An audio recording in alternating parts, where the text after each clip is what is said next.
কিছু খেতে ভালো লাগে না, মাঝে মাঝে বিকালে শীতকালে একটু আতপ চাল ভিজিয়ে রাখি। ভেজানোর পরে বিকালে উঠে মিক্সচার মেশিনে এভাবে করে অল্প মানে ছেলে আর আমার জন্য একটু গুঁড়ো করে নিই। সামান্য একটু হলুদ, সরি একটু লবণ দেই, একটু এক চিমটা, বেশি দিলে আবার লবণ লবণ লাগবে। জাস্ট একটু টেস্টটাকে, একটু চাল চাল গুঁড়োটাকে চেঞ্জ করার জন্য এইভাবে করে বানিয়ে নিই।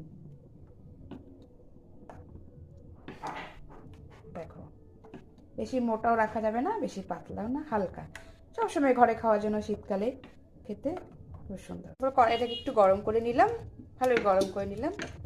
তারপরে তার সাথে দিয়ে দিব এভাবে করে একটু, এদিক থেকে একটু গোল হয়ে যাবে। দিয়ে দেওয়ার পরে এটাকে একটুক্ষণ ঢেকে রাখবো। ঢেকে দিলাম, ঢাকনাটার উপর দিয়ে সাইড দিয়ে একটু করে জল দিয়ে দেবো, অল্প করে জল দিয়ে দিলাম। ঢাকনাটা সরিয়ে দিলাম, সরিয়ে নিয়ে